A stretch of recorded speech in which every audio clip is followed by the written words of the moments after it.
live.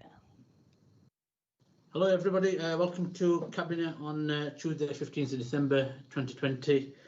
Time is 3 p.m. now, and this meeting is a public meeting held in public. It's not a public meeting, it's a meeting held in public virtually. So hope you're all doing well. We've got a full complement of Cabinet members. The only apologies I've received is Councillor Peter McBride. He's got another meeting at the Combined Authority. So can you please note his apologies. Item number 2, if there are any interest from Cabinet members or any of the members who are on this webcast, please let Andrea know and email your interest or let us know at this meeting. Item 3, admission of the public. We've got at least one member of the public who's actually logged on, who's going to ask a question. There may be others. So welcome. Item 4, deputations and petitions, we haven't got any. Item 5, question by member of the public. I've got a Mr. Andy Leader. He's got a question to Councillor Naheed Mather. Andrea, do you want to read the question, please? Yes, Chair, thank you. The question is, there is a long-standing and ongoing problem on a number of home first public rights of way caused by intensive and inappropriate use by 4x4 vehicles and motorbikes.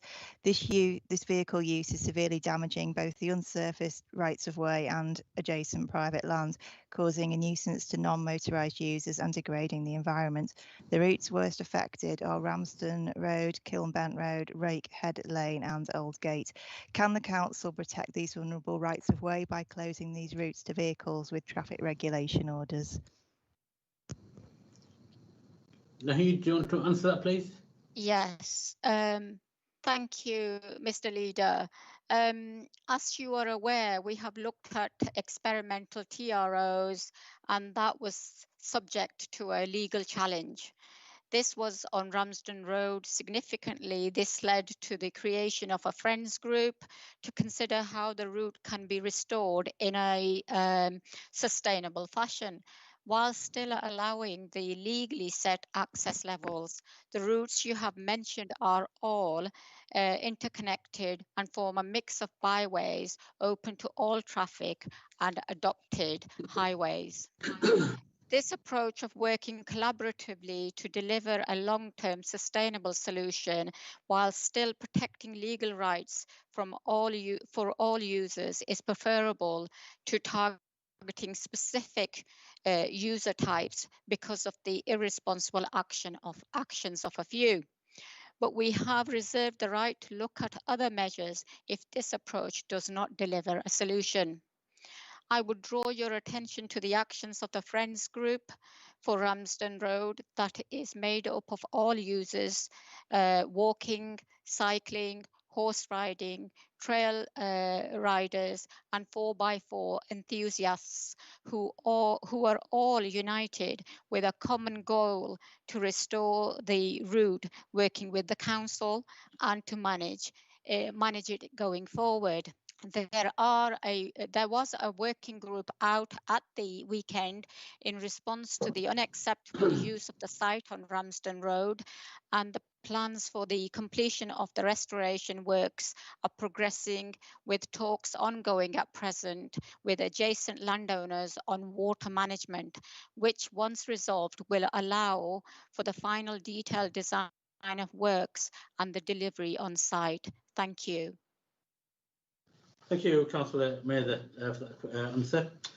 Item 6, questions to Cabinet members and myself. I've got a number of councillors on the line. So what I'll do is, I think the first one that was in was Councillor Martin Vol. Martin, your question, first one, please.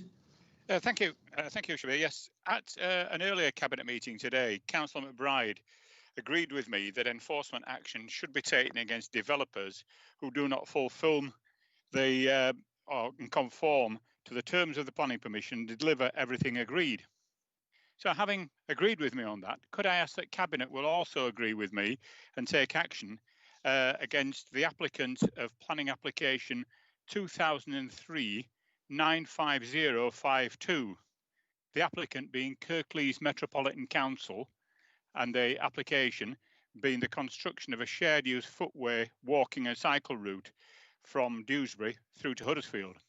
The area in particular is in the Dalton ward between Helm Lane and Bog Green Lane, where the issue that's delivered on the ground does not reflect that which is in the plans. They have failed to deliver in accordance with plans, and also planning condition on this stipulates there should be an annual usage survey, an annual highway survey.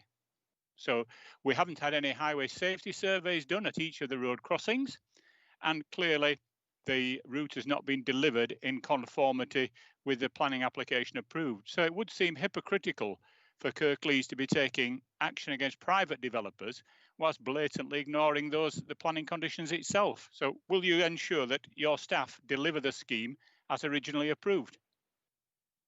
Martin, pass the details on to me and I'll get somebody to look into it. I don't really want to start commenting on individual planning applications, but it's good to know that we do take action, but let me know the details. Next question to Councillor David. Sorry, Hall. do I have a supplementary? Oh, sorry, supplementary, yes. Yes. Thank you. My apologies. No, and I appreciate that. And could you give an undertaking then that the action on this will be faster than the 11 months since the reported safety dangers for the Wilton Greenway in Batley, which still has not been rectified? Yeah, Martin, send us the details and we will get back to you as soon as we can.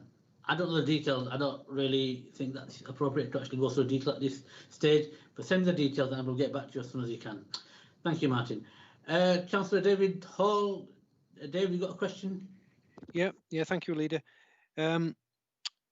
Leeds Council are to empty all their household bins between Christmas and New Year. They usually do. Calderdale is to empty all their bins between Christmas and New Year. Bradford is to empty all their bins between Christmas and New Year. Wakefield is prioritising grey bin collection between Christmas and New Year.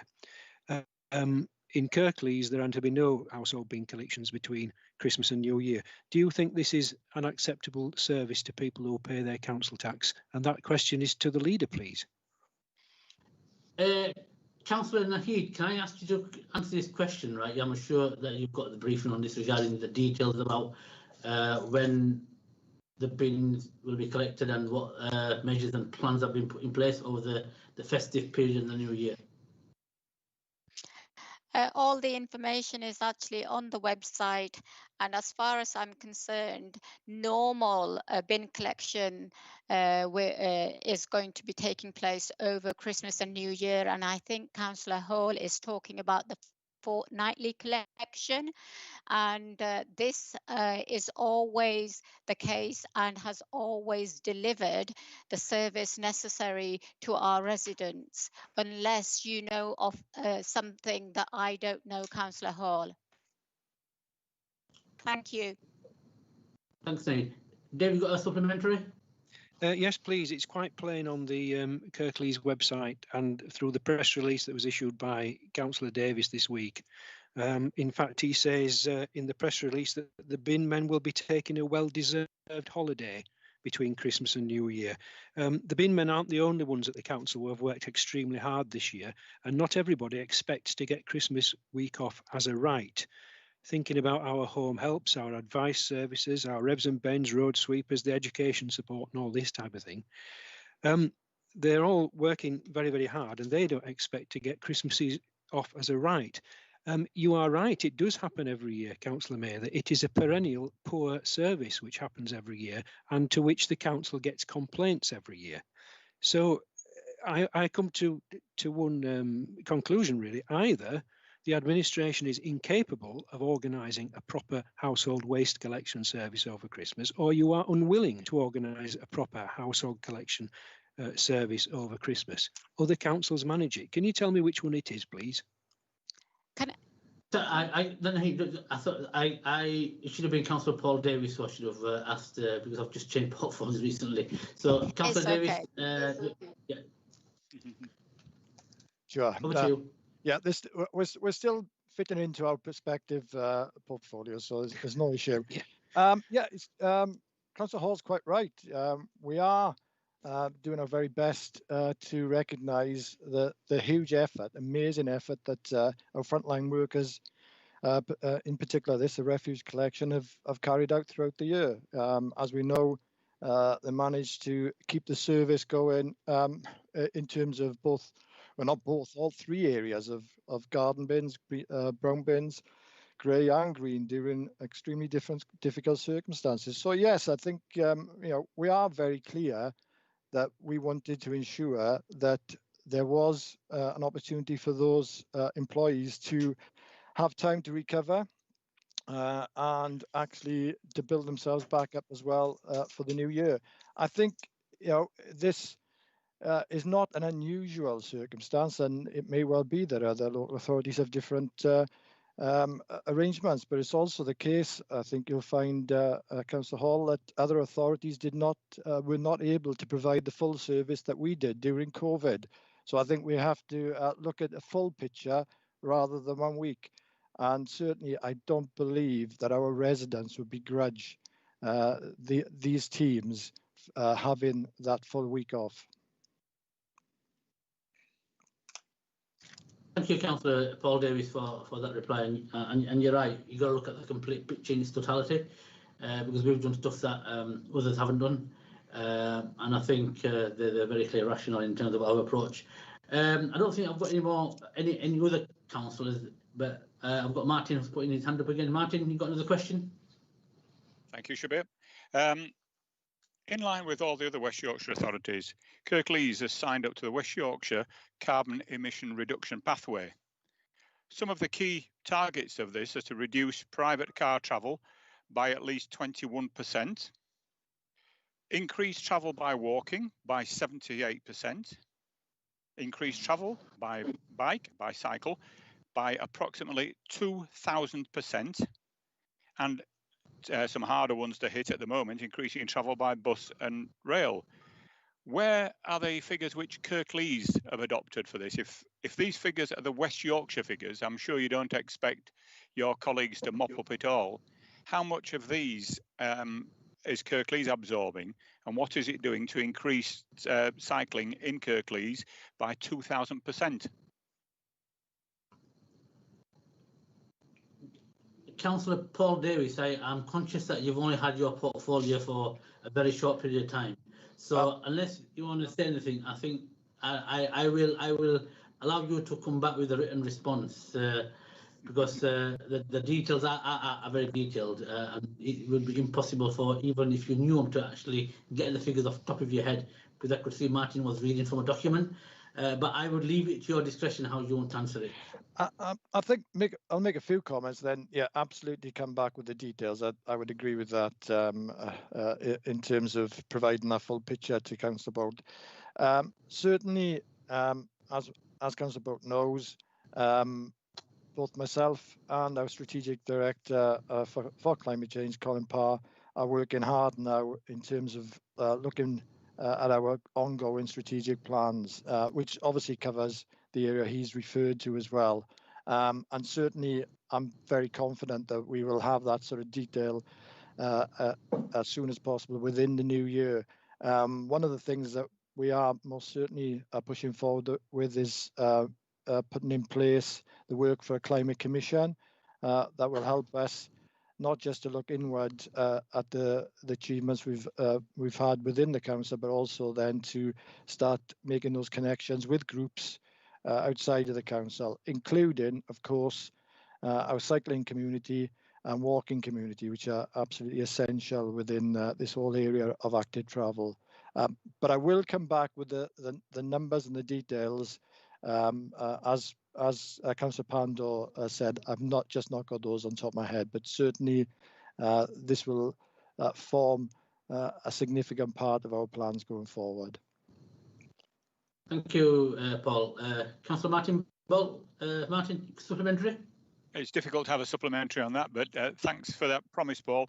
And could I put a suggestion forward then, that obviously because West Yorkshire and Kirklees have to achieve these targets and aim for them, that reports should also show how policies and things that you're bringing forward are aiming to do that. We talked before about having air quality impact assessments, but also the transport impact assessment. So where matters are brought forward, it's not, we can't just have a bland statement that, like the Bradley to Brighouse Greenway, where it's alleged that people will use it. There should be some actually quantifiable figures that we can measure the success of these projects against. So I look forward to the detail, and if you could give consideration to having some measurable outcomes, I think that would be useful, Paul.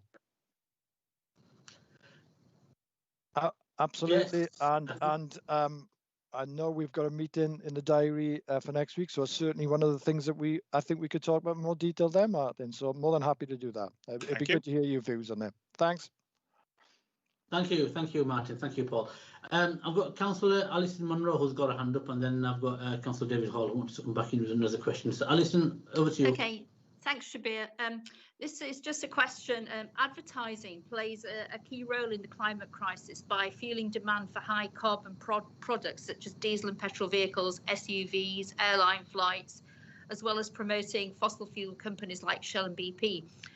As you know, as you all know, we've declared a climate emergency, and we must therefore make sure that we don't allow the advertisements promoting these kind of things to appear on our advertising billboards, screens that are located on council-owned land across Kirklees. Additionally, passenger transport executives often control advertising policies, bus stops on buses, rail advertisements. So it's also vital that we put an end to any advertising that doesn't accord with the council's climate change policy. So I'm therefore asking today, will you adopt a low carbon advertising policy across Kirklees? Thank you, Councillor Monroe. Councillor Paul Davis, can I bring you in? Do you want to comment, or do you want to get? Absolutely. Thanks for that, Councillor Monroe. I have to say it is the first time that I've picked that issue up, so it will be one which most definitely I'll take away in discussion, not just with Colin Parr, but obviously with other elements within the council. Interesting idea. I understand exactly where you're coming from, but as I say, it is the first time that's been raised. So if you bear with me, I will look at that and see what our thoughts are, what we could possibly adopt on that. Thank you. All right. Okay, so that's great. Thank you. Thanks very much for that. Thank you, Alison. Councillor David Hall. David, your next question, please. Yeah, thank you. I just want to follow up on bins again.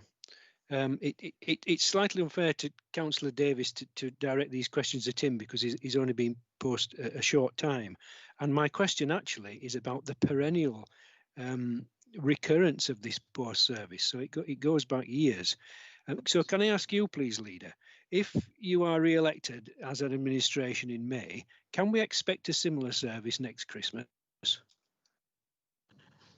I think one of the things that you've got to bear in mind, Dave, and you'll appreciate this more than a lot of other people, is we've been through probably one of the worst times in local government history in the way that the pandemic has actually taken everybody back for a sixer. I think, without sort of like understanding what the totality is in terms of what other local authorities are doing, and I know each local authority has been doing their hardest. We've probably pulled out all the stops, and we've actually had to rely on a lot of goodwill from our frontline key workers. In this instance, our refuse collectors, who have done an excellent job. And I know that, if you look at it across the piece, they've pulled stops out more than what I could have imagined. And throughout the pandemic since March, we have done things that are very, very different to the local authorities, and arguably we have done things better. That's not to say that other authorities are no better than us, because they will do other things better. And within that context, I think what we are doing regarding the service over the festive period will basically ensure that our residents get the best level of service that they deserve. that's not to say that, you know, we become complacent. We do need to improve, and we do need to continuously make sure that we actually improve year on year.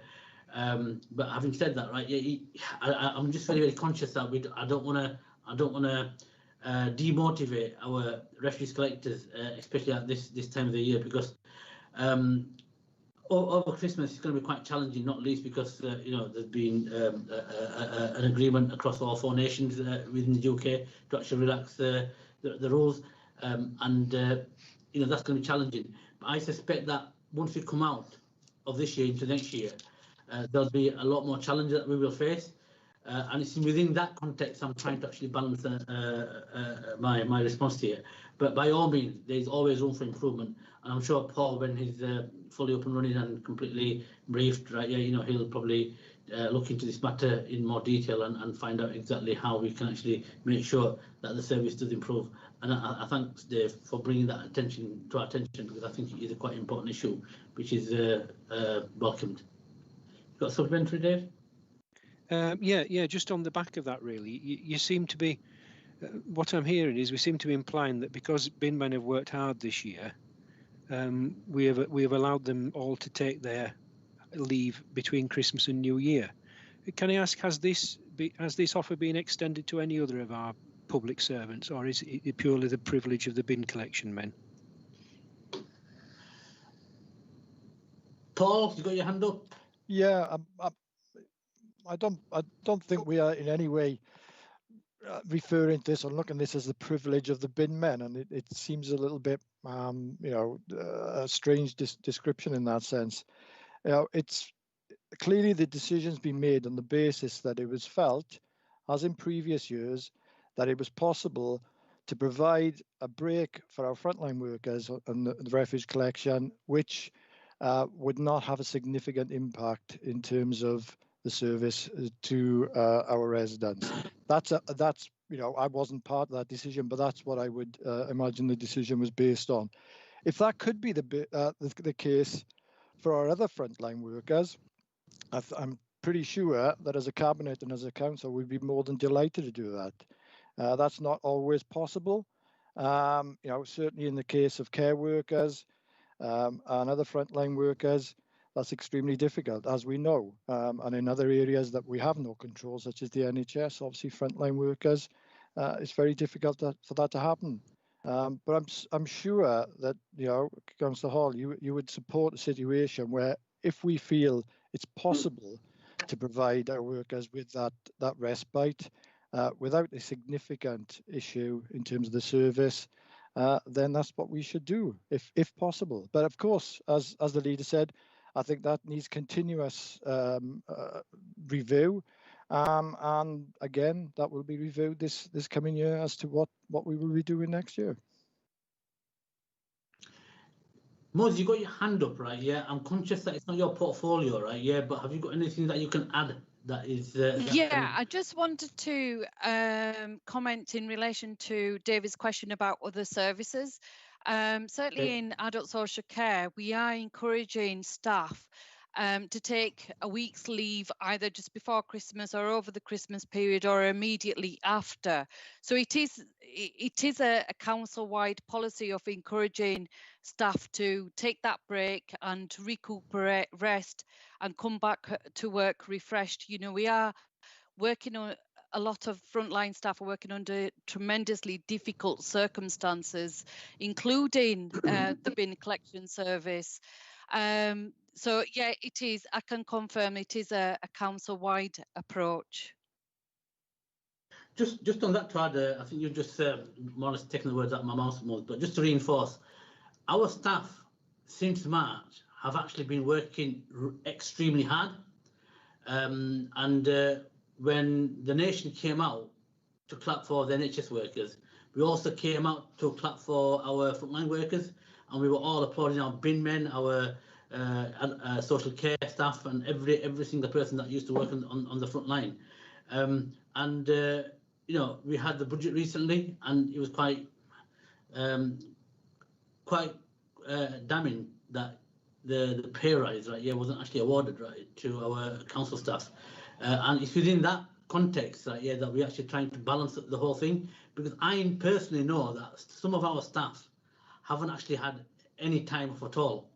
And whilst the service can operate normally, and as long as it doesn't put anybody at serious risk, you know, I and the chief exec are actually encouraging staff, not just staff, actually elected members as well, to actually take time out completely from just before Christmas to the new year.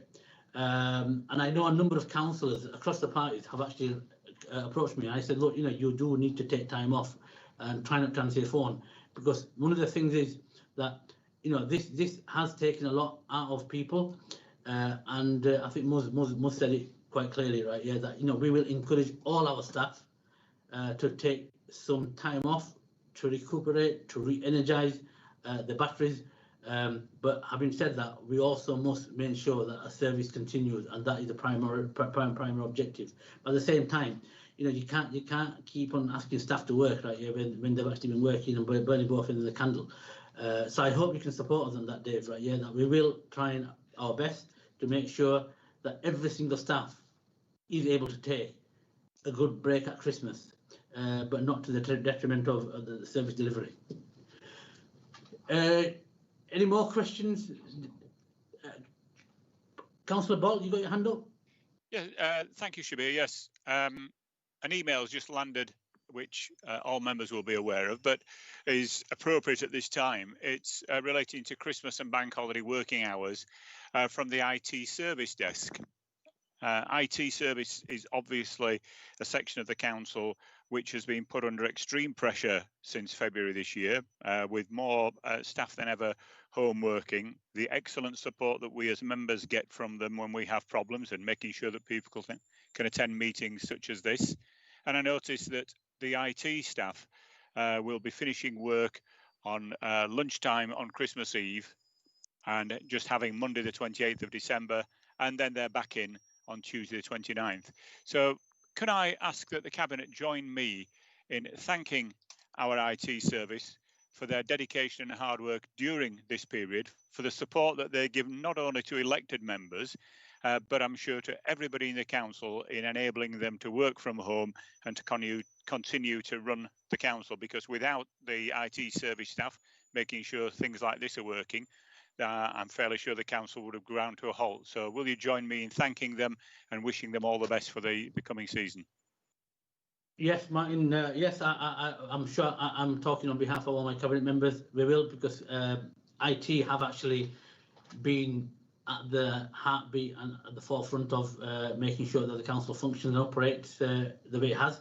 Everything that we've been doing has been virtual. Everything that's been taking place has been over IT connections, and you know, they have actually been working on the clock. So I completely welcome that, Martin. Thanks for that acknowledgement. You got a supplementary, Martin? No, just tell Kyle and co that normal service will be resumed.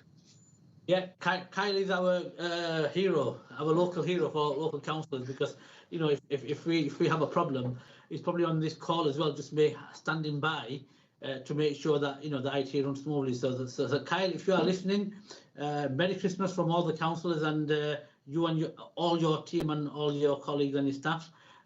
Please carry on the good work, because you are sort of like the people who are actually in the background. People can't see you, but when things go wrong, it's very, very visible. But we know that you guys have worked extremely hard, and thank you from all of us, all 69 councillors, and thank you, Martin, for bringing that to our attention. Have we got any more? No more questions? Thank you, members. We'll move on to next item on the agenda, which is item 7, half-yearly monitoring, Treasury management activities. Councillor Turner, do you want to present the report? Yeah, Chair. Chair, thank you. This is the half-yearly Treasury management report. As we all know, interest rates are at an historically low level, and it would seem this is likely to be the case for some time to come. And whilst this is obviously good for our prudential borrowing, it does mean there are investments done to attract a high rate of return. Again, this is likely to be the case for some time, given the rather bleak economic outlook across the world. I believe we have a healthy spread of investments, which does protect us to some degree from market fluctuations, and ensures we do see a reasonable return on the public's money. The last 6 months has been very challenging in managing our cash flow, as we have seen large amounts of money deposited in our bank as a government has supported, quite rightly, local businesses through various schemes which we have administered on their behalf. So I would like to thank our officers and our external partners, Arlington Close, for the hard work they put in ensuring our cash flow is well managed and ensuring that we also receive the best return on our investments within our investment strategy of taking limited risk with our residents' money. Chair, I ask Cabinet to approve this report and submit it to the next council meeting in January. Thank you very much, Councillor Turner. I'd like to second that. Is anybody who wants to speak on this item?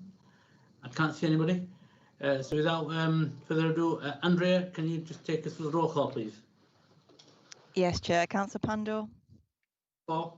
Councillor Davis. 4. Councillor Kendrick. 4. Councillor Khan. 4. Councillor Mather. 4. Councillor Patterson. 4. Councillor Scott. 4. And Councillor Turner. 4. Thank you, Thank Chair. you. Thank you. That's carried. Item 8, Colne Valley Place Partnerships, Councillor Scott to present the report. Yes, thank you, Chair. Again, I'm delighted to bring this report forward from the Colne Valley Place Partnership. The proposal is to provide responsive mental health and wellbeing interventions for young people and their families. Now, we can see through the pandemic that we've had a lot of issues with mental health and people needing support. So today, I'm asking Cabinet to consider the allocation of the 101,000 from the Place Partnership of the mental health theme budget that we all set aside. It's to provide, obviously, as I said, a responsive and responsive mental health intervention. It will include counselling for young people and their families. It will also deliver a therapeutic forest school, which is a pilot which will be running Golka, Lindley and the Colne Valley wards. I move this recommendation and I ask Cabinet members to support this. Thank you very much, Cathy. I'd like to support the recommendations. Any members want to speak? I can't see anybody. I might just say a few words. Councillor Marchington, sorry, Andrew. Yeah, sorry. Yeah, thanks for what you said about that, Cathy. Yeah, I mean, there's been a really positive pilot project in the Colne Valley and Lindley area, Colne Valley, Golka and Lindley area over the summer. Really positive working relationship with schools. They valued that, and it's a really good example of partnership working. It's something we want to continue, and I'm sure that colleagues across Kirklees would like to look at this sort of working to make sure that children and young people are receiving the support they need. And we're aware in the Colne Valley over the years about particular issues we have where children are under a lot of pressure, particularly academically at school. That pressure has been exacerbated with all young people at the moment, and I think this is the nature of providing counselling for children, and particularly young children, that's been very effective, and we've been trying to promote that for years. So we're looking forward to your support in this, but also looking forward to it being mainstreamed, this type of work being mainstreamed both with children and adolescent mental health services and schools as well. Thank you. Thank you. Councillor Viv Kendrick, Viv, you got your hand up? I have indeed, Chair. Sorry, I forgot to use the chat box. I particularly support this report. It's really welcome. And it's interesting, each of the place partnerships have addressed the issue of mental health for children and young people, and have put forward a whole range of different proposals. And I'm really interested as time goes by in seeing what the outcomes are and what becomes best practice that we may want to adopt across the whole of Kirklees. Some may be very specific approaches to particular places, but I think there will be some interesting findings, and I look forward to hearing in the future how these develop. Thank you.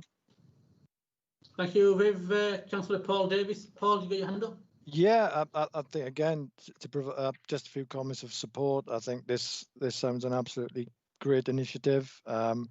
Particularly interested in the forest school pilot and how we can use that hopefully elsewhere.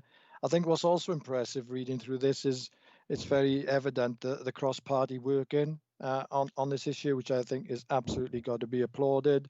And I think that is the approach we should be taking on these matters right across Kirklees. So yeah, absolutely support this. I think it's a great idea. We really need to support our young people when it comes to this. Thank you very much. Kathy, you got your hand up, you want to respond back?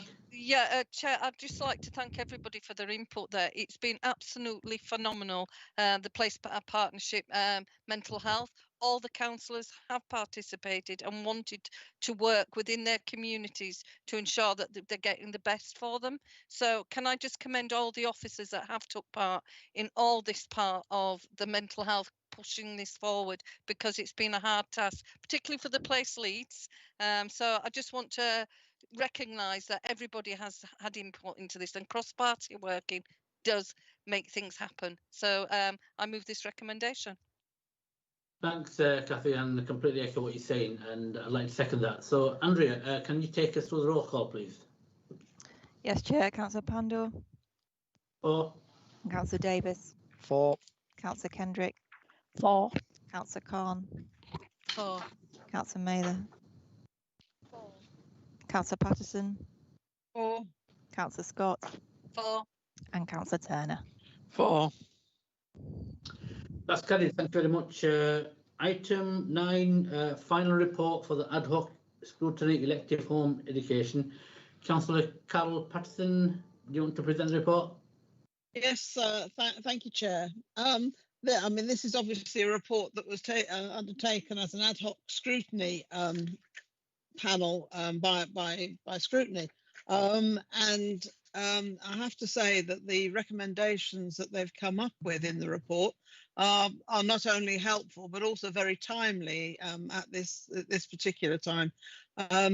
As we are in the middle of a pandemic, which has not only seen enforced home education this year, either during the earlier lockdown or now when unfortunately pupils have to self-isolate, but also more parents than normal have chosen home education for their children for safety reasons, as opposed to perhaps the usual reasons of principle that people do elect to home educate. So we have seen quite a high number, an increase in the number of children educated at home.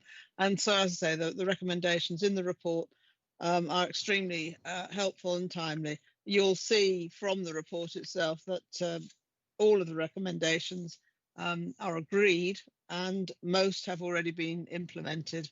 The one outstanding recommendation is that there should be a new dedicated team with particular staff, etc. Well, the Education Safeguarding Service, as it says in the report, is being under review at the moment, and it will encompass this particular recommendation from the scrutiny panel and the more detailed recommendations that are actually in the report.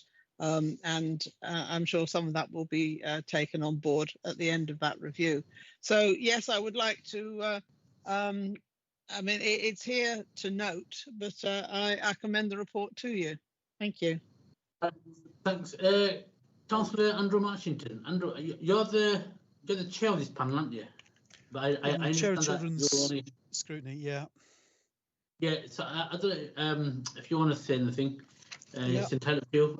Yeah, that's great. Yeah, thank you, Carol, for your comment, your response to the very positive and warm response to the report.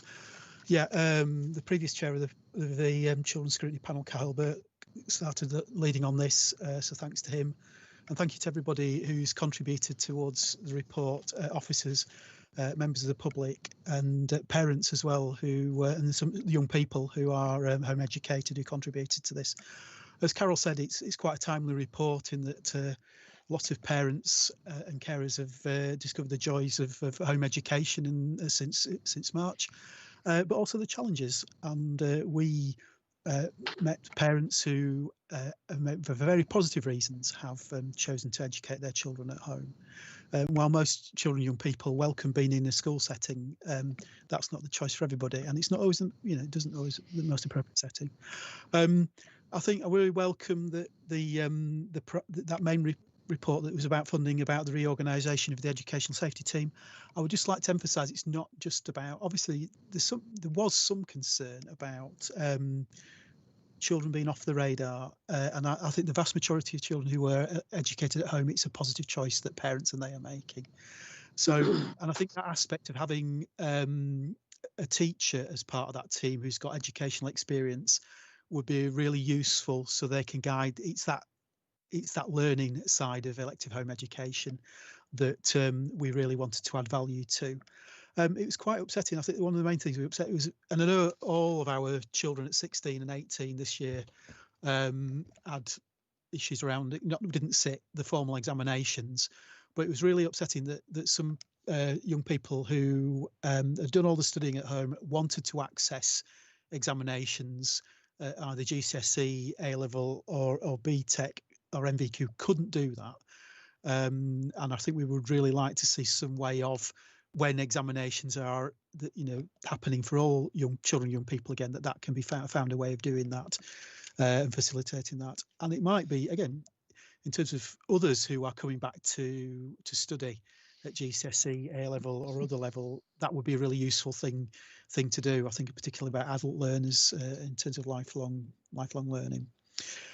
So yeah, thank you for the comments, thank you for the contributions, and we as Children's Scrutiny Panel will be keeping an eye on the outcomes. That we've seen the recommendations being implemented. We're going to keep an watching brief on these over the months and years ahead. Again, it's about making sure that we get the best outcomes for all our children and young people. Thank you, Shabir. Thank you, Andrew. Most welcome to that. Paul, you got your hand up. Paul Davis, Councillor Paul Davis, or is that an old hand? Yeah, no, I just want to make a few comments. As a former member of Children's Scrutiny Panel, and unfortunately I had to come off when I went onto Cabinet, but I was certainly involved in the discussion. I wasn't in the team that did this, but in the discussion around this. And for me, this is extremely important area. And what's really pleasing about the recommendations here, it's all about creating that partnership with the families, with the parents, and with the children. And I think that's crucial because I think most of us have some concerns about whether children educated at home are receiving the right education, and it's only through that constructive partnership and open partnership that we can help make sure that's the case. So I think it was a really good approach. I'm really happy to see the actions already in place, and back up the comments from Andrew. And Andrew, I'm very sorry to leave you and the team on Children's Scrutiny as well, but unfortunately not allowed to carry on anymore. So I understand that. Okay, thank you. Well, could I just I'll just say that moment to say just thank you, Paul, for your contributions on Children's Scrutiny over the last 18 months. They've been really positive, and you've all been missed. So yeah, but I think a number of us have been in that position where we've had to switch from scrutiny to Cabinet and vice versa over the years. So it's yeah, so thanks for your contributions. Thank you, Andrew. Viv, do you want to speak and second this item? Yeah, thank you, Chair. I'd just like to echo Carol's comments on this report, and really appreciate what what Andrew Marchington was saying, that there are a number of issues, and I'm absolutely sure we've done a positive response to this ad hoc scrutiny panel, and I think Children's Scrutiny Panel will help us shape and form issues as we go forward in the future, and I welcome that. And I would recommend to colleagues to note and accept the recommendations of this report and the action plan attached. Thank you. Thank you, Viv, and thank you, Carol and Andrew and everybody else, Paul, all the members that have contributed. So this will be accepted and noted, and it will form a bedrock to actually take and shape and form future policies. So once again, thanks to the panel for all the hard work and all the contributions from the panel members. It's really, really appreciated. This is where Cabinet actually values the work that scrutiny does. It adds value to our decision-making process. And once again, our scrutiny arrangements in Kirklees are second to none. You know, we've always been an exemplar nationally, and you can see why, because the sort of reports that get produced actually challenge, but at the same time have got that cross-party commitment to make things better and improve things. So I welcome that. Andrea, do we need to go through a roll call, or do we just accept it? I mean, your hands, Andrea. If members want to show hands to indicate that they endorse the report and the responses in the action plan. Okay. Yeah. Okay. So we're carried. Thank you, Chair. Thank you very much. We'll move on to item 10, amendments to civil penalty policy. Invite Councillor Cathy Scott to present the report. Cathy? Thank you, Chair. This is about the amendments to the civil penalty notice policies that are all housing related offences. So in housing enforcement legislation was introduced to give the local authority the power to impose civil penalty as an alternative to a prosecution for certain housing offences. Today's paper incorporates the new legislation, and this is about the electrical standards in the private rented sector. And I'm talking about England. I've got to be clear here, it's England. And also about the energy efficiency in properties in the private rented sector, the energy performance certifications, anything that's F and G. If you look at paragraph 2, page 93, it'll tell you about what they are, what measures they're putting on to private landlords, and they have to adhere to them. It's about the rental of their property if it doesn't meet a certain need. So here in Kirklees, I know you will agree with me, we're committed to driving up standards in the private rented sector. And before moving this report, I just want to say to you and councillors out there, be very, very aware in this changing climate that we're in with this pandemic and COVID. People are being given virtual videos through letting services, different ones. I'm not saying all are doing this, that are not the actual property that they're getting. I had one yesterday that was ready to move in. It was a virtual walkthrough because they weren't showing you round. They were signing up, and when they arrived, it was full of damp. It had a leak in its roof and smashed windows. So I just want you to be mindful that the reason why these policies are so important, it's we've got to actually crack down on these unscrupulous people that are renting properties. And it's about protecting the general public. So I'm moving this recommendation, but I'm also seeking the delegated powers for minor changes that officers can deal with it, so we don't have to keep coming back. I think it's a fluid document. We've got to constantly be addressing things for legislation, and any major changes, it will come back. But I think we have to protect people, and particularly that we're moving into a virtual world. People are looking at renting properties, but it's done by video. Not very good. So I move this officer's recommendation. Thanks, Cathy. I'd like to support that. Anybody want to speak? I can't see anybody want to speak. Andrea, take us to the roll call, please. Councillor Pandor. 4. Councillor Davis. 4. Councillor Kendrick. 4. Councillor Khan. 4. Councillor Mather. 4. Councillor Patterson. 4. Councillor Scott. 4. And Councillor Turner. 4. Thank you, Chair. Thank you very much, members. Item 11, COVID Winter Grant Scheme. Councillor Graham Turner to present report and move recommendation. Graham? Yeah, Chair, thank you. Firstly, can I thank Councillor Smage for waiving the right of scrutiny to call this item in. Due to the time limits in getting this report prepared and approved and the urgent need to get its contents action before the schools break up, this is really, really helpful, and I genuinely do appreciate it. So thanks, Liz. Chair, as we well know, times are hard for us all at the moment, and will be for the foreseeable future as we continue to fight the current pandemic and try to rebuild our shattered economy amid the economic turmoil caused worldwide by the pandemic. But what we have seen more than anything is the fact that this pandemic has highlighted the inequalities in our society, and those on low incomes, unemployed, have disabilities or are older, or with existing poor health, have sadly borne the brunt of this pandemic. We saw in the summer how one young man highlighted the issue of poverty and low pay and its direct impact on children. Not for personal gain or to seek publicity for himself, he's well known enough, but simply because he knew from a personal experience how difficult it is to ensure children get a decent meal during school holidays. If you're a single parent or on a low income or unemployed, his actions highlighted the challenges many parents face in feeding their children during school holidays. And credit must go to the government as they listened to his genuine concerns and funded food for those on free schools meals earlier in the year. However, the government had the opportunity to do the right thing a few weeks ago and to provide a decent meal for the poorest children in our country during the school holidays, but sadly this time they voted not to. However, they either ignored or misread the mood of the nation and quickly came up with a not quite a U-turn, but a get out of jail card by telling local authorities that they could use some of the funding they had been given them to help provide extra help to those most in need during the pandemic to fund the free schools meals if they so wished. Chair, this cabinet, this Labour group does wish to ensure our most deprived children have food in the coming weeks. This report seeks cabinet approval to allocate some of that extra funding to provide free meals during the coming Christmas holidays and February's half-term break.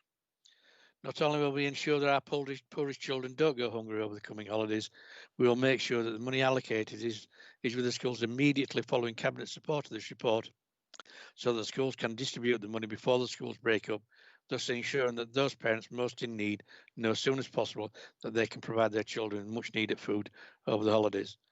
This support will provide food for approximately 15,500 of our most deprived children over the coming holidays. Chair, I ask Cabinet to approve this report. Thank you, Graham. Before we move on second and vote for it, I've got Councillor David Hall who wants to speak. David? Yes, thank you, Leader. Yeah, I'd like to support this as well. I think it's money that is well spent and it's directed to the right place. I have two slight concerns, and I wonder whether someone might be able to answer it. The first is we continually reference to free school meals, and that ties it into schools. And I do wonder whether we are loading a lot of extra bureaucracy onto schools to expect them to administer this, or whether we've looked into other ways that it could be done more efficiently, and whether schools in fact have the capacity to be doing this. And I think, of course, that's behind what happened with the vote in Parliament on free school meals, because there was a big feeling amongst the Conservative MPs and amongst me that actually we already had the money to be doing this, but it didn't have to be done by the schools. So if someone could answer me, whether we have considered whether it's the right way to get this the money to where it needs to go to. The second thing is the local welfare provision service as its own. Can we ensure, please, that elected members are fully aware how residents can gain access to some of this money if it's badly needed, or how actually people can gain access to it, what the mechanism is? Thank you. Thank you. Graham, do you want to take that? Yeah, a couple of fair points there, David. And speaking to the welfare provision team earlier on, is getting the money to schools is priority at the moment, because they've got the access to the parents quicker than we could have. By the time we looked at an alternative scheme, drawn something up, and no disrespect to local government, we do tend to be a bit bureaucratic sometimes. This was speed was of the essence in this case. So we worked with the schools very closely, and they were very keen that we should use them in this instance to get the money to the parents as quickly as possible. If there's a better way, I'm quite happy to have a word with, have a conversation with our team and see whether we can do something different for February, say. But you're right, it's worth having a look at. But certainly in this case, this was the quickest and easiest way to ensure that those parents and those children got the money before Christmas. They break up on Friday, or some probably break up on Thursday, some maybe have inset days. So in this instance, this was the best way, and we have worked, as I said, very, very close with schools who've been through that. As regards other PR, if you like, comms, etc. I think we've done a really good job with comms over the pandemic. I think we put some really good stuff out. I had a conversation yesterday with our head of comms, one of our other officers, and our head of IT about how we've communicated with people, and I think we've done a really good job. And it's developed over the pandemic, and I think some of the stuff we're putting out now is really good. Like anything, it's not without its challenges, ensuring you get to everybody.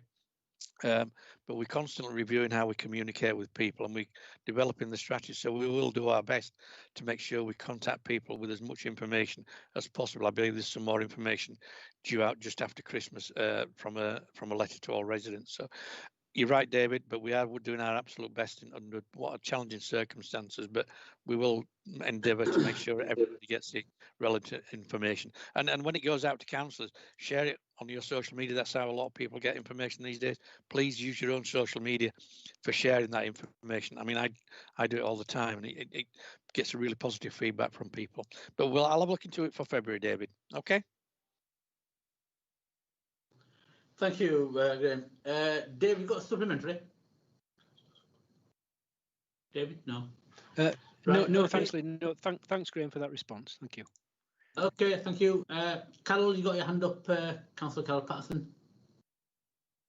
Yes, thank you, Chair. I mean, I just wanted to, I was actually going to come in and actually thank schools for all the work that they have done throughout the pandemic in providing wraparound care as well as the free school meals. And sometimes that's meant they've actually been delivering the meals even themselves.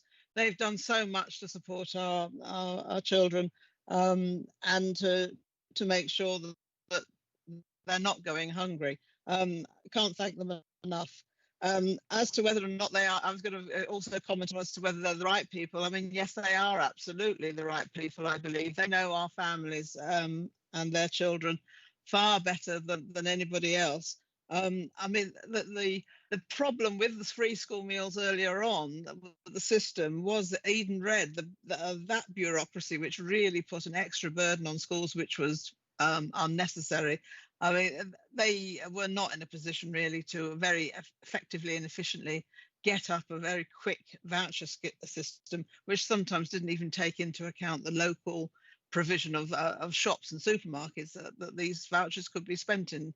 There isn't a Sainsbury's out in many parts of in Kirklees and other authorities as well, or Tesco's or wherever else. They do have to rely on the smaller supermarkets, which weren't necessarily providing the vouchers. So I have to say, I have to thank the schools. They've ensured that access to food, which is critical to supporting good health and better outcomes in schools, it has been there, and it's really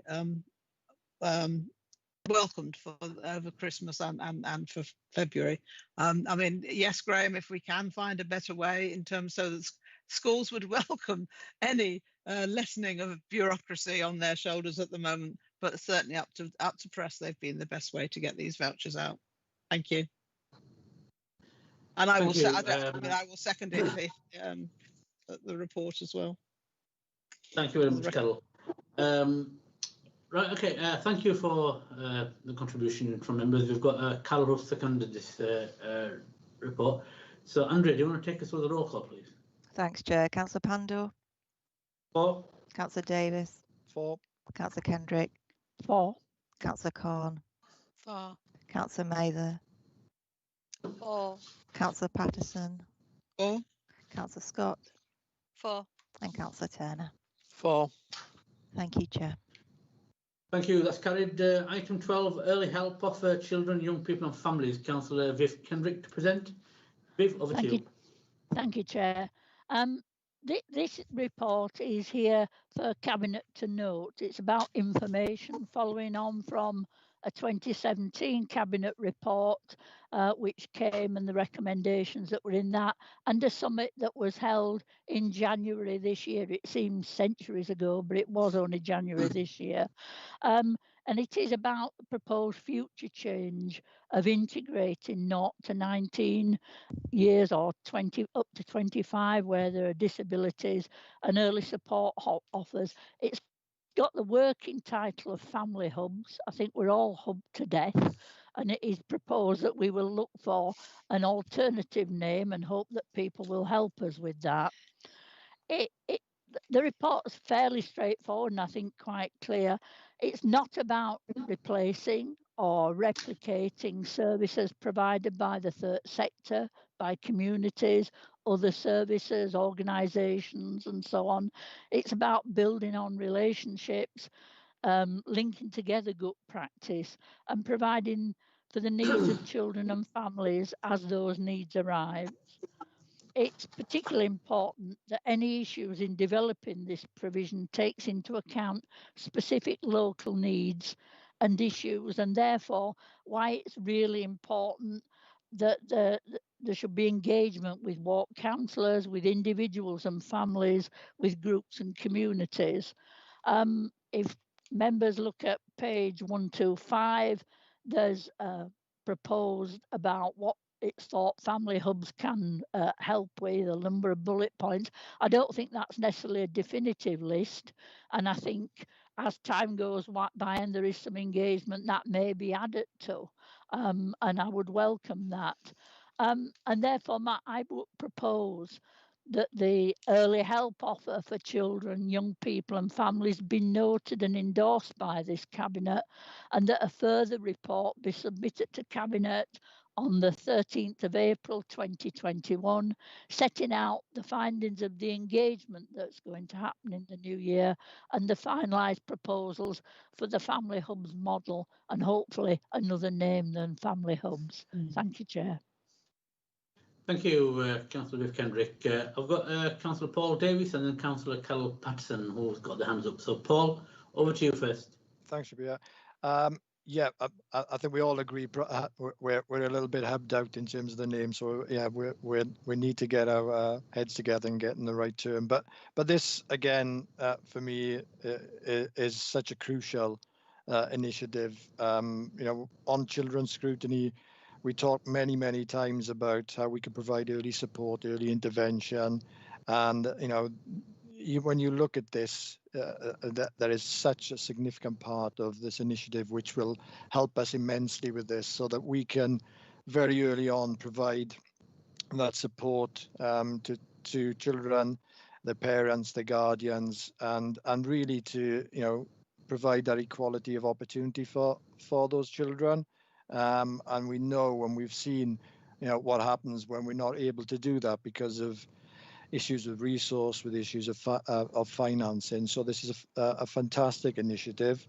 I think the other thing that this does is start to create safe spaces for people as well. So rather than us being in the situation of referrals, you talk to families, you talk to children before you get to that stage as well. So I'm really, you know, hopeful that will be a fundamental part of this.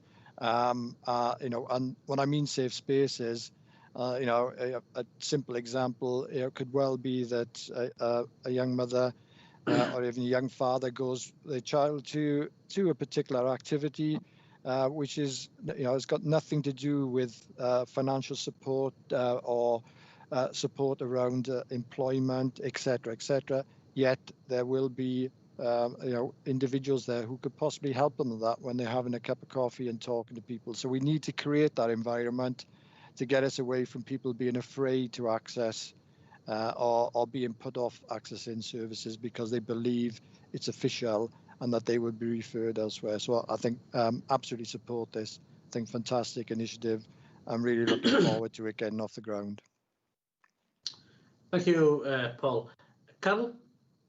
Oh, thank you, Chair. I mean, I would certainly like to second the recommendations here in the report, and in doing so, I just want to say that, I mean, this really is investor save, not just investor save in terms of finances, as is pointed out in 6.3, but actually investor save in terms of people's lives. Early intervention does provide or lead to prevention and later years of a young child's life or a family's life. So it's definitely investor save. As has been said, the name Family Hub is a working title, and it's been made clear to officers all along the line that we can't have another series of hubs. And whilst this is a place-based initiative, in as far as there are 4, it suggests that there are 4 hubs. It's not wedded to buildings. It is activity that will take place wherever it's needed in order to provide the services, the integrated services that wrap around that child and that family right up to the age of 25 if needs be. So it's not actually a building we're talking about, whilst it is it's a hub will be in a particular area of Kirklees. We're looking forward to the consultation, because that there's so much out there at the moment that is already happening in community hubs and with other community groups which need to be drawn into this model. So we're really looking forward to the engagement that's going to take place over the coming months to make sure that we do have that sort of seamless integrated service that we can provide for young children. And so, as I said, I'd just like to second the report. Thank you, Carol. Naheed, you want to speak? Yes. You put, can I speak? And then you said, can I speak again? So you want to speak twice? Because I was asked to do that by yourself anyway. Don't, can I speak again? Because that means 3 times. Anyway, I wanted to applaud this initiative, and some of what Carol has just said, seamless and integrated service is what we want to move to. And I wanted to actually cite the clarity of the report in relation to, I love my diagrams. So on page 123 under section 2, it talks about what the model offers, and on page 126 it actually explains it diagrammatically, and it's beautiful. So if anybody likes their diagrams, please keep that in mind. And yes, I do agree that we need to relook at the title, but we know what we're talking about. So I'd like to support this report as well. Thank you very much, and I like it when you said that the diagram beautiful, right? Yeah, you know, referring to page 126. It's a nice diagram. It cheers you up. So anyway, without further ado, Andrea, can you take us through the roll call? Carol's seconded the report anyway. So Andrea, over to you. Thank you. Councillor Pandor. 4. Councillor Davis. 4. Councillor Kendrick. 4. Councillor Khan. 4. Councillor Mather. 4. Councillor Patterson. 4. Councillor Scott. 4. And Councillor Turner. 4. Thank you, Chair. Thank you. That's carried. Item 13, COVID-19 Community Champions. Councillor Scott to present the report and move the recommendations. Cathy, over to you. Yeah, thank you, Chair. The Minister for Equality has announced that the Ministry of Housing and Communities and Local Government would provide up to 25 million funding nationally to support those communities who have shown to suffer disproportionately from COVID-19. The fund details were released to Kirklees on the 2nd of December, and expressions of interest had to be in for the 9th. There was a need for the funding to be committed, that has to be committed by the 31st of March 2020. It is anticipated very few awards will exceed 500,000 per individual area. The partnership expression of interest was submitted from Kirklees for just under £500,000. Our proposal was to extend further our community reach of engagement to support and fund targeted groups. And we're talking about BME communities, people with disabilities and unpaid carers. This again, I reiterate, is a preempted paper in the event that we are successful in this bid, and we expect to hear the outcome of this week. To achieve these aims of the fund, we needed a grant scheme in place, and that could ensure that any award made would be passed to partners appropriately. This paper seeks approval to establish such a scheme in the event of us being successful with our expression of interest. Having a proposed or possible established COVID-19 Community Champion grant scheme is the right thing to do. We need to be proactive in this. The grant scheme will provide a range of funding options that will enable communities to provide additional capacity and support for our existing integrated COVID-19 responses. The activities provided would have the most impact on our residents, particularly, as I said before, those that are disproportionately affected by COVID-19. The scheme is designed and within the time frame by all the schemes will come under the funding headings to respond, and that is responding to the urgency to enable community champions to support those communities most at risk from COVID-19 and to overcome the barriers which prevent people from following public health guidance. It will align, and this is they will align to our ward-based integrated COVID-19 response balance, both in the need to build and extend existing activities, as well as developing new approaches, which is crucial because long term, we don't know how long we're going to be in this. So it's important that we're looking forward on this to deliver a flexible intervention that can respond to different modes of delivery. That could be formal, informal, online, direct delivery within their communities. It's to build capacity and be able to respond to the immediate needs, both on mass engagement, testing, particularly when we're talking about testing and vaccinations. And there's a deeper engagement with certain cohorts and groups that we need to do. And it's about contributing to a local, regional and national learning and practice development network, because if we're in this together, we need to share best practice. So I move this paper and the recommendations this preempted that we get the funding. Thanks, Cassie Scott. David, you want to comment? David Hall, Councillor David Hall. Yeah, thank you, Leader. Yeah, so just to welcome the money that's been made available from the government, and I think Councillor Scott's exactly right to get in with this bid first, and I do hope we're successful in getting what we want out of it. Just two things to ask in. The first one is that it identifies, of course, some of the communities that have been most badly affected, and I think that's indisputable.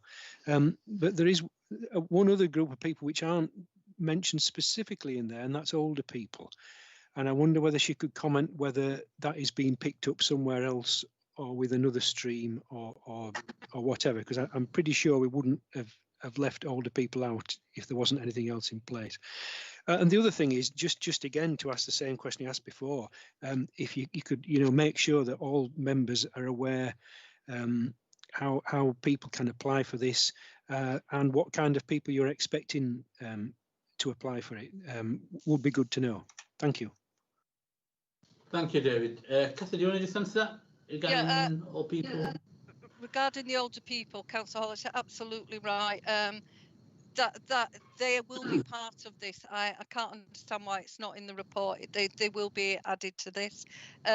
Regarding access to the funding, we are working with partners in the third sector. They will help distribute and get the message out there about applications and supporting organisations to access this funding. So it's a joint effort. So I do take your point about older people, but they are not excluded. They will be included in this. Thank you. Councillor Martin Bolt. Martin? Yeah, thanks, Shabir, and thanks to Cathy for her explanations. If I could just develop on what she's just said there, on page 150, item 3.7, it talks about target communities, and Cathy's already partly addressed this. There are 3 criteria there. Perhaps rather than saying target communities as an entity, if these were the principal target communities, because as Cathy and David have just said, the elderly, and I'm sure those with mental health, those suffering from isolation and others, would fall into groups that we should wish to be looking at. Because Kirklees often talks about hard to reach groups. And one community that I'm very much aware, which feels isolated during COVID, has been those people who live and operate businesses from Kirklees, whose families traditionally bring us the fairground shows and traditional cultural events, the travelling showmen. They're not hard to reach per se, because they pay rates, they have contracts with Kirklees to bring their equipment, and particularly, as Kathy will know in her ward, there's a number of families that rent land from Kirklees on the old railway sidings. These people have not, many of them have not worked since this time last year, when they traditionally packed up for winter, and we're hoping they'll be coming out before Easter, but obviously time's moved on and many of them have not been able to earn a living, but they are an isolated community. So I'm hoping they will be included within groups who can seek, because I know from personal experience that we have showmen living, as I've just said, in Dewsbury East, Batley, Birstall, Cleckheaton, and I'm sure many other areas, all with families arranging with the young and elderly and others. So I hope that the Community Champion Scheme will be able to address that. And because when it says on page 161 that community champions reflect their local communities, I mean, it's going to be a very brave person who claims to do that for the diverse groups that we've got. But let's hope that we can engage with many of the groups and that this money will be used to bring some comfort to people. Thanks. Thank you. Paul, you want to second this? Sorry, yeah, Kathy, do you want to come back in? Kathy, yeah. Yeah, and then I'll bring you in at the end, Paul. I take on board your comments, Councillor Martin, that I absolutely, totally agree with what you said, that it has impacted on a lot of people out there. And if I point you to page 151, 3.15, it actually says there's going to be 2 strands. And we've got to be clear here that these community champions, it can be for individuals as well as organisations. But I will definitely take on your points about the Showman's Guild. I'll have officers look at that. And even if they're unable to access that, there might be something else that we have, but either way I will make contact with you again, Martin, and I assure you that, you know, we will look into that, because you're absolutely right, this has affected everybody. Thanks, Kathy. Thanks. Councillor Paul Davis, you want to second this and you want to say something as well?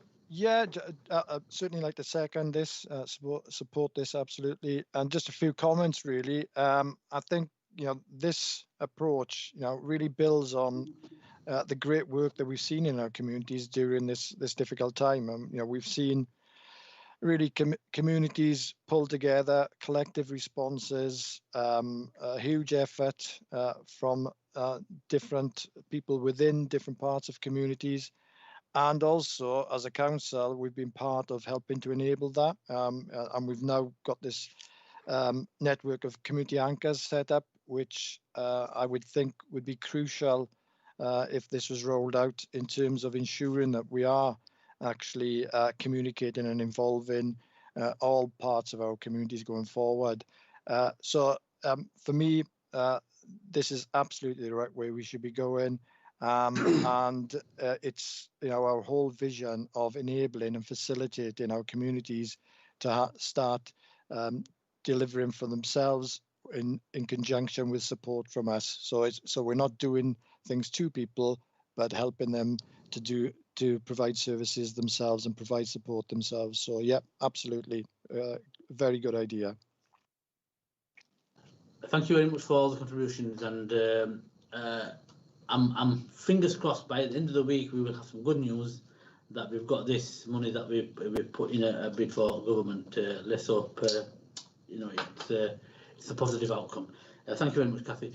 Andrea, do you want to take us through the roll call? Yes, Chair. Councillor Pandor. 4. Councillor Davis. 4. Councillor Kendrick. 4. Councillor Khan. 4. Councillor Mather. 4. Councillor Patterson. 4. Councillor Scott. 4. And Councillor Turner. 4. Thank you, Chair. Thank you very much. That's carried. Item 14, VCS support funding. This is a late and urgent item, which I have agreed to include as an added to the agenda for today. So can I invite Councillor Kathy Scott to present the report? Kathy, over to you. Yeah, thank you, Chair. So you have the papers before you. We're living in extraordinary times. I don't have to keep repeating this. And in recognition of this, this administration, through Kirklees Council, are recognising the pressures and challenges that the voluntary and community sector organisations have in operating within these very difficult times. And that since the lockdown, some of them are having to cancel activities, they've had closures of their buildings, or they've had to adapt to new ways of doing things, but it's not interacting with the public where the finances would be affected. The VCS support fund is being created to enable councillors to work and provide immediate support to those groups that don't have the ability to operate, particularly because of COVID and how it's impacted on them. And there's going to be restrictions, we know, through the Christmas period where a lot of them do get a lot of revenue and footfall. So what we're doing is this fund is to support them with the lost income. So what I'm asking is Cabinet to approve is a sum of £50,000 that has to be allocated to assist in meeting these challenges. This sum will be divided by ward basis of £2,173, and the budget will be added into the current ward members' budget on local project fund, alongside any other additional resources or budgets that need to be addressed. So I'm asking you to approve this, and I know in some cases there's different political parties requiring funding and don't have the same members, where it might be different political parties within a ward. What I'm asking, we are talking, it's an urgent report, we are talking about people and cross-party working here. It's about supporting organisations out there that are missing opportunities. They're there 24/7. We get pop-up groups, but these ones are the backbone of our community that run these groups, and we need them when we come out of this pandemic. So I ask Cabinet to approve. Thank you very much. Paul, do you want to second this report? Sorry, before I bring you in, sorry, I've got Councillor Martin Bolt. Martin, you got your hand up? No, I'm happy to let Paul second it if you wish, then we can discuss it once it's been seconded. No, sorry, carry on. My mistake. Yep. Okay. Yeah. I absolutely second this. Again, very glad to see this initiative. I know we've got a short time to get this money out to people, so I think that is our big challenge. But again, I feel confident we can do that. Certainly agree with the comments from Kathy that hopefully, I'm sure we will have a cross-party approach to this and look at the groups that we have that are already contributing, to our communities. Some of those fairly large, some of them, very small, and I think certainly this will help to support these in as I've said before, some very difficult times. But I do recognise that this is a challenge in terms of the timing, so we really need to get everybody together very quickly to make these decisions to get this money out. But yeah, totally support this. Thank you very much. Martin? Yeah, thanks, and welcome this. And as Kathy said, it becomes £2,173. And don't forget the 91 pence per ward, Kathy. £50,000 divided, unless somebody's rolling all that and those 91 pence is times 23 across. As you say, it's something that we need to get moving on. So is there a timescale when the criteria and processes, as it says in item 5, will be drafted, finalised and communicated? Because that's the key thing, isn't it? I'm sure we're all champing at the bit, wishing to see this money going out to deserving groups. Chair, can I respond? Yeah. Thank you, Martin. Absolutely. Didn't want to round it up or round it down because I knew you'd pick on me. So right, no, absolutely, everything you said's absolutely right. We've actually got the terms of reference. They've actually set everything in place. It's just for sign off now, and it'll be hopefully ready to go this week. Right, brilliant. Thanks a lot. Thanks for the questions as well. Andrea, can we go through the roll call, please? Yep, Councillor Pandor. 4. Councillor Davis. 4. Councillor Kendrick. 4. Councillor Khan. 4. Councillor Mather. 4. Councillor Patterson. 4. Councillor Scott. 4. And Councillor Turner. 4. That's carried, Chair. Thank you. Thank you very much. And that brings us to the end of this meeting for not just today, but the last cabinet meeting for this year. It's been a very difficult year. It's been a difficult year for everybody. And I'd like to wish everybody a very, very Merry Christmas and a very Happy New Year. Kyle's put on the chat, would like to thank you all for your kind words. It means a lot. Regards from us all at IT. And seriously, I think what Martin said, I don't need to repeat what Martin said, but you know, IT have actually been at the heart and the backbone of this organisation, because you know, IT is one of them things that happen in the background. You know, it's a back office function, but without IT actually pulling all the stops, getting everything to happen virtually, all the planning meetings, all the committee meetings, all the webinars, and all that sort of stuff. And there's been a lot of work that's gone on, because it was new and tried and tested technology we were using in a lot of cases, from Zooms to Teams to Skype and other stuff as well that I can't even think of what it is.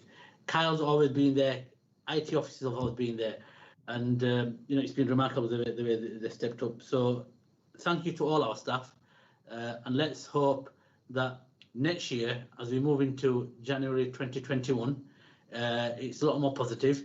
We've still got a few more hurdles to go through. We know that the vaccines are now out, and we'll get some more vaccines that will be more stable in terms of distributing into our communities. And the focus for us all next year, as elected champions, is to make sure that everybody in Kirklees gets vaccinated, because there's no point in having a vaccine and no one takes it. We need to break that barrier down, get everybody vaccinated. So hopefully, first quarter of next calendar year, we actually start on a good footing, and hopefully very, very quickly we get back to normal or some kind of normality. So once again, thank you all for all your hard work. Thank you all the councillors, all the staff, our residents, and have a Merry Christmas and Happy New Year to you all. Thank you. Bye-bye.